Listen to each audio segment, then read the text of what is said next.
Kemudian ia membawa aku kembali ke pintu gerbang luar dari tempat kudus yang menghadap ke timur. Gerbang ini tertutup. Lalu Tuhan berfirman kepadaku, pintu gerbang ini harus tetap tertutup. Jangan dibuka dan jangan seorang pun masuk dari situ. Sebab Tuhan Allah Israel sudah masuk melaluinya. Karena itu gerbang itu harus tetap tertutup. Hanya raja itu, oleh karena ia raja, boleh duduk di sana makan santapan di hadapan Tuhan. Raja itu akan masuk melalui balai gerbang dan akan keluar dari situ. Lalu dibawanya aku melalui pintu gerbang utara ke depan bait suci. Aku melihat, sungguh rumah Tuhan penuh kemuliaan Tuhan. Maka aku sujud menyembah. Tuhan berfirman kepadaku, hai anak manusia, perhatikanlah baik-baik. Lihatlah dengan teliti dan dengarlah dengan sungguh-sungguh segala sesuatu yang hendak kufirmankan kepadamu mengenai peraturan-peraturan rumah Tuhan dan tentang segala hukumnya, dan perhatikanlah baik-baik siapa yang diperbolehkan masuk ke dalamnya dan siapa yang harus ditolak dari tempat kudus. Katakanlah kepada kaum pemberontak, yaitu kaum Israel, beginilah firman Tuhan Allah, cukuplah perbuatan-perbuatanmu yang keji itu, hai kaum Israel, yang membiarkan orang-orang asing, yaitu orang-orang yang tidak bersunat hatinya maupun dagingnya, masuk dalam tempat kudusku, dan dengan kehadirannya mereka menajiskannya waktu kamu mempersembahkan santapanku, yaitu lemak dan darah. Dengan berbuat begitu, kamu lebih mengingkari perjanjianku daripada dengan segala perbuatanmu yang keji yang sudah-sudah. Kamu tidak memelihara barang-barangku yang kudus, dan kamu mengangkat mereka untuk memelihara kewajibanmu terhadap aku di dalam tempat kudusku. Oleh sebab itu, beginilah firman Tuhan Allah.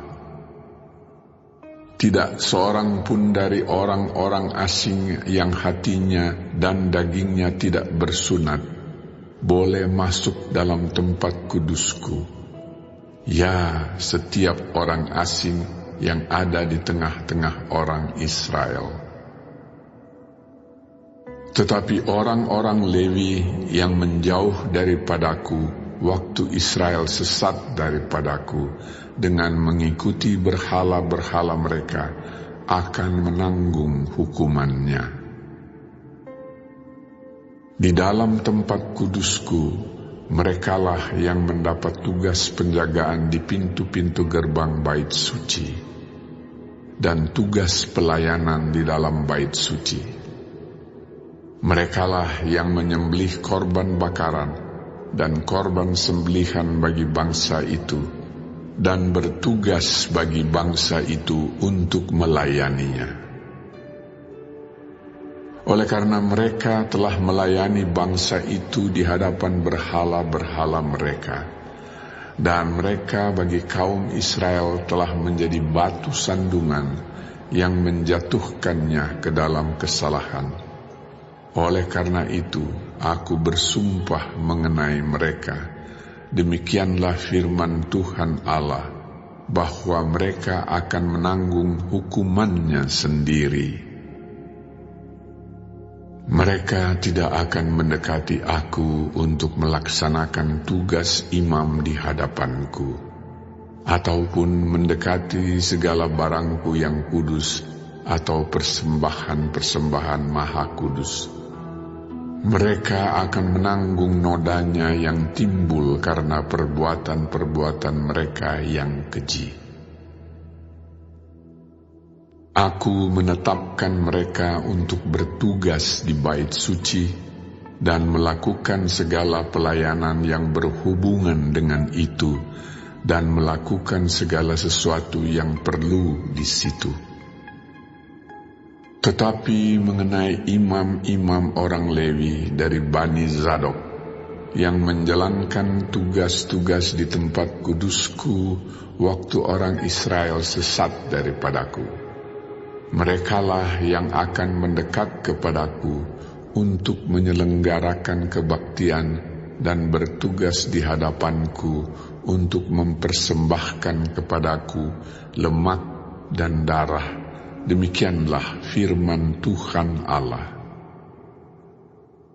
Merekalah yang akan masuk ke dalam tempat kudusku dan yang akan mendekati mejaku untuk menyelenggarakan kebaktian, dan mereka akan menjalankan tugasnya terhadap aku.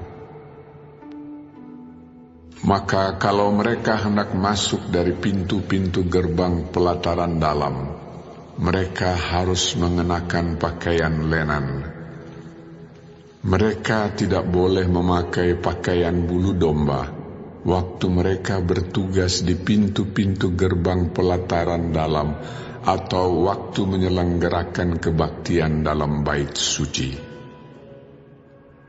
Mereka harus memakai destar lenan dan memakai celana lenan, tetapi jangan memakai ikat pinggang yang menimbulkan keringat. Dan waktu mereka keluar ke pelataran luar menjumpai umat Tuhan itu, mereka harus menanggalkan pakaian mereka yang mereka pakai dalam menyelenggarakan kebaktian dan menyimpannya dalam bilik-bilik kudus, kemudian mengenakan pakaian yang lain, supaya umat itu jangan menjadi kudus disebabkan kena kepada pakaian imam-imam itu.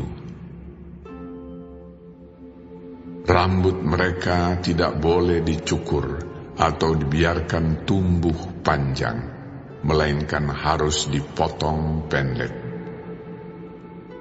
Imam-imam tidak boleh minum anggur kalau mereka hendak masuk dalam pelataran dalam. Janda atau seorang perempuan yang telah diceraikan oleh suaminya, jangan mereka ambil menjadi istri. Tetapi hanya seorang perawan dari keturunan kaum Israel atau seorang janda imam boleh mereka ambil. Mereka harus mengajar untuk umatku tentang perbedaan antara yang kudus dengan yang tidak kudus, dan memberitahukan kepada mereka perbedaan antara yang najis dengan yang tahir. Di dalam sesuatu perkara, mereka harus bertindak sebagai hakim, dan mereka harus menghakiminya menurut peraturan-peraturanku. Mereka harus berpegang pada hukum-hukumku dan ketetapan-ketetapanku pada hari-hari rayaku, dan menguduskan hari-hari sabatku. Mereka tidak boleh melihat orang mati, oleh karena dengan demikian mereka menjadi najis. Hanya dengan mayat bapaknya atau ibunya, anaknya lelaki atau perempuan, kakak adiknya lelaki, kakak adiknya perempuan yang belum kawin, mereka boleh menajiskan dirinya. Sesudah pentahirannya, ia harus menghitung 7 hari, dan pada hari ia masuk ke tempat kudus, ke pelataran dalam untuk menyelenggarakan kebaktian di tempat kudus, ia harus mempersembahkan korban penghapus dosanya. Demikianlah firman Tuhan Allah. Mereka tidak mendapat bagian milik pusaka, sebab akulah milik pusakanya. Dan janganlah berikan kepada mereka tanah milik di Israel, sebab akulah milik mereka. Persembahan korban penghapus dosa dan korban penebus salah, merekalah yang harus memakannya, dan segala yang dikhususkan di tanah Israel adalah bagian mereka. Dan yang terbaik dari buah sulung apapun, dan segala persembahan khusus dari apapun, dari segala persembahan khususmu adalah bagian imam-imam, juga yang terbaik dari tepung jelaimu, harus kamu berikan kepada imam, supaya rumah-rumahmu mendapat berkat. Segala burung dan binatang yang sudah mati, atau yang menjadi sisa mangsa binatang buas, janganlah dimakan oleh imam-imam.